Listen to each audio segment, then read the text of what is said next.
primacy of honor, but that was based on a primacy of jurisdiction. The Pope was not just like any other bishop of the Church. He was the successor of the Apostle Peter and the only bishop in all Christendom that was the descendant or the successor of a particular apostle. There is no successor to Andrew, no successor to James. Perhaps there are successors to Judas, but we won't talk about that. The Pope was the successor to Peter, who had a permanent office in the Church, and the whole concept of Eastern Orthodox ecclesiology came under examination. The Eastern Orthodox concept of the Church. Now, they believe, along with us Catholics, that the Church is visible, unlike Protestants, who don't believe that there is a visible organism in this world that is to be identified with the Church of Christ. The Eastern Orthodox don't agree with the idea of an invisible Church. They too believe that the Church is visible, but the anomaly in their thinking, the contradiction, I just couldn't overcome. How do you believe in a visible Church that does not have a visible head? The Church must have in its human perfection a visible head. If you're going to speak of the Church as a visible body, it must have a visible head. And the only claimant to being the visible head of the entire Church in those first 1,000 years was the successor of Peter. One of the things that I've run across in my working with those outside the Church is they'll often say that if there was a development of Peter, it was something forced on the Christians after Constantine and the more Latinizing of everything. I'm sure you've heard that argument too. One tires of people who have a highly politicized view of the Church. They always think in terms of power and political power. Christ established a primacy of Peter in the Church to preserve and safeguard the unity of faith. That is the great function of the Pope in the Church. One only has to read the magnificent writings of Pope John Paul II, who's a great ecumenist, the greatest ecumenist of our day, and he tells you what real, genuine ecumenism is. And in these two marvelous writings, Ad Unum Sint, that all may be one, and Orientali Lumen, light from the East. The Holy Father gives his thought to all Catholics and to non-Catholics as to what genuine ecumenism is. And what he basically says is, it is incumbent upon every Catholic to be an ecumenist, in the right sense of that term, to dialogue with others, to interest them in the faith, to show them where the fullness of the Catholic faith is. It is with the Catholic Church. And to be truly Orthodox, one has to be in communion with the See of Peter. Most Orthodox certainly believe 98.6% of everything Catholics believe, but they still lack the completeness of their orthodoxy in the sense that if they are to really be faithful to the tradition of the fathers and councils of the first 1,000 years, they have to accept the primacy of Peter that comes with it.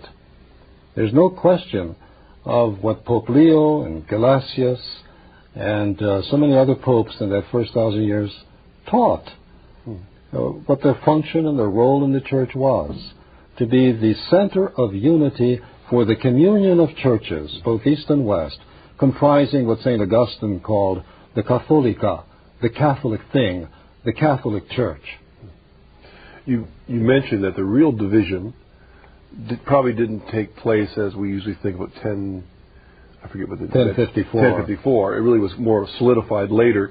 What were the key issues that you said 98.6? What were the key issues that divided the churches? The great dogmatic differences between Catholicism and Eastern Orthodoxy today are basically two, and that can be reduced to one. Because the objections to the filioque that the Orthodox have censured Catholics for centuries, oceans of ink being spilled in that controversy over that word filioque, which means and the Son. It's in the Creed. It's in the Creed. We say the Holy Spirit proceeds from the Father and the Son. The Greek Orthodox did not like that addition, and they criticized that as heretical. Now Orthodox theologians, many of them have come to believe that it's simply a semantic difference. It's not a heretical thing. It doesn't necessitate Catholics and Orthodox staying apart. on the basis of that dogmatic issue. In the Middle Ages, the procession of the Holy Spirit from the Father alone, which is what the Orthodox stated, or the procession of the Holy Spirit from the Father and the Son, which is the Catholic position, that was the big difference. And it's very interesting that in the medieval period, from the 12th century to the 15th century, the Filioque controversy was a greater doctrinal difference than the papacy, which now is the number one issue between Catholics and Orthodox. And the Holy Father is calling upon the Orthodox to study faithfully the history of those first 1,000 years and to realize the necessity of a visible head for the church militant on earth, that Christ did establish a center of unity to safeguard the faith and communion of the churches of East and West. And so he's called upon a rethinking, even among Catholics, as to how his primacy could be exercised in the church without raising the hackles of the East. In the Middle Ages, if I can just complete that answer, it's interesting, in the 12th century, the dispute over unleavened bread in the Eucharist was a more serious problem than the papacy itself. In the early Middle Ages, in 12th, 13th, 14th centuries, the fact that Catholics had unleavened bread in the Eucharist was regarded as a heresy. Now, I don't think there are too many Orthodox today that would hold that position. There has been a softening of polemical reasons for the rejection of Catholicism among the Orthodox, and that's very good, because it's coming from the genuine dialogue and convergence of ideas that is the result of ecumenical conferences. What about this is the question I did mention earlier when we were talking, the issue of Caesar-papism, that whole issue of the relationship between the churches and then the governments around there. Often that's more of a charge from our side, from the Catholic Church. Is there any truth to that old? I think there's a great deal of truth to it. The Orthodox. You'll explain what I meant by that term. Caesar-papism means a Caesar-dominated church. The church dominated by temporal powers, whether it's the Byzantine emperor, whether it's the Tsar, or whether it's the modern nation state. In other words, Eastern Orthodoxy in the countries where it has flourished has always been under the thumb, under the control of some temporal ruler. The Byzantine emperor, the Tsar, or the modern, let's say, Greek state, which is a national church, where the government is always interfering in the internal affairs of the church, just as the Byzantine emperor did in the Middle Ages. So Eastern Orthodoxy has suffered from the control of secular or temporal powers.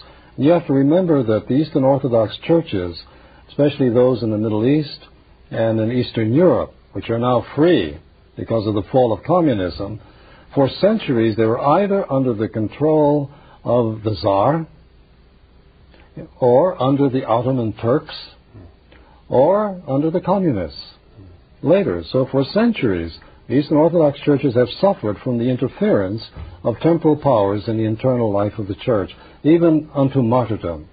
As we know, the millions of Catholics and Orthodox who died under Soviet oppression. And we still know about the persecution of the church, the Catholic Church in Red China today, don't we? This gets us to another issue of the relationship of authority in the Orthodox Church. Where is authority found? If we're describing Peter as the authority in the Catholic Church, where is authority or living authority to decide on doctrinal issues as they encounter new cultures and new issues? This is one of the great weaknesses of the Eastern Orthodox churches. Without the Pope, there cannot be any dogmatic development. They don't have an infallible magisterium, an infallible authority to decide questions on which patriarchs and bishops might disagree. And that is one of the great questions that the Eastern Orthodox simply cannot answer. If a heresy breaks out, or a serious error, and patriarchs and bishops disagree, like, for example, on the Filioque, there were some Greek theologians in the Middle Ages who didn't see anything really wrong with the Filioque. To them it was not a heresy, but others said it was a heresy. Now, the Patriarch of Constantinople broke with Rome because of that issue. But why should one believe the